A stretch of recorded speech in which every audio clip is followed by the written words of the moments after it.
নমস্কাৰ ৰোগ নিৰাময় আন এটা ভিডিঅ'ত আজি অৰ্থহলাসন আৰু হলাসনৰ বিষয়ে দেখুৱাব আৰু জনাব বিচাৰিছো। প্ৰথমে আমি পোন হৈ চিট হৈ শুই ল'ব লাগিব। দুইখন হাত নিতাম্বৰ কাষত ৰাখিব লাগিব। হাতৰ তলুৱা তলমুৱাকে ৰাখিব লাগিব। এতিয়া উশাহ লৈ লাহে লাহে দুইখন ভৰি ওপৰলৈ তোলা হ'ব।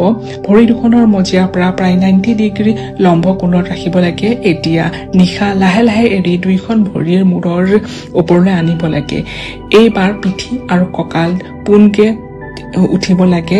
মূৰ আৰু ডিঙি মজিয়াত সমান্তৰালভাৱে ৰাখিব লাগে। এই আসন দুই ভৰিৰ মূৰৰ ওপৰত মজিয়াৰ পৰা প্ৰায় 60 ডিগ্ৰী এংগলৰ ওপৰত ৰাখিব লাগে। এতিয়া চকু বন্ধ কৰি উশাহ নিশাহ স্বাভাৱিক ৰাখি এই অৱস্থাত 20 পৰা 60 ছেকেণ্ড সময় থাকি লাহে লাহে উশাহ লৈ দুই ভৰি তললৈ নমাই মজিয়াত স্থিৰ কৰিব লাগে। আসনটোৰ অভ্যাসৰ পিছত বিপৰীত আসন হিচাপে মৎস্যাসন আৰু উচ্চাসন আমি কৰিব পাৰো। এই আসন আমাৰ শৰীৰৰ থাইৰয়ড, থাইমাছ আৰু যৌন গ্ৰন্থিসমূহ সক্ৰিয় কৰে। হৃদযন্ত্ৰৰ পৰা মগজুৰ তেলৰ সৰবৰাহ বৃদ্ধি কৰে। মগজুৰ কাম কাজ সঠিকভাৱে চলাই বিক্ৰ অংগাশয় উদৰ গৰ্ভত থকা অংগবোৰ সবল আৰু সুস্বাস্থ্য সম্পন্ন কৰে।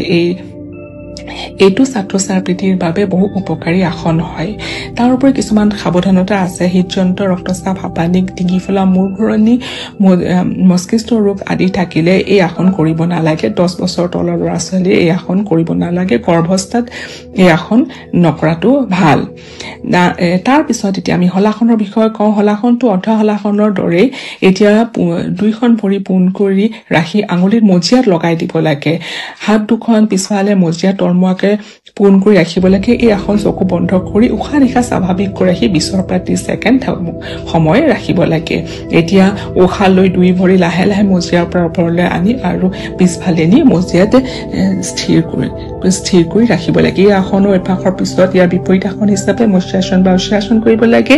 এই আসনত মগজুৰ স্মৃতিশক্তি বৃদ্ধি কৰে, চাপৰ সকলৰ ওখ হোৱাত সহায় কৰে, হজমি শক্তি বঢ়ায়, ডিঙিৰ অৱস্থিত টনচিল, কণ্ঠনলী আদি সুস্থ সবল কৰে, হাত ভৰি ডিঙি পিঠি স্নায়ুবোৰ সবল কৰি ৰাখে, শৰীৰৰ অতিৰিক্ত চৰ্বি দূৰ কৰে, ডায়েবেটিছ ৰোগ কমায়। সন্তান জন্মৰ 3 মাহৰ পিছত এই আসনৰ অভ্যাস কৰিলে মাতৃগৰাকীৰ বাবে লাভৱান। বাকী উপকাৰিতাটো অৰ্ধহলাসনৰ দৰে একেই হয়। ইয়াৰো কিছুমান সাৱধানতা আছে আৰু সাৱধানতা অৰ্ধহলাসনৰ দৰে একেই হয়। শৰীৰত যদি অস্ত্ৰোপচাৰ থাকে তেনেহ'লে কৰিব নালাগে। হাৰ্নিয়াৰ ৰোগসকলে এই আসন অভ্যাস কৰিব নালাগে। বাকীসমূহ সাৱধানতা মই অলৰেডি জনোৱা গৈছে।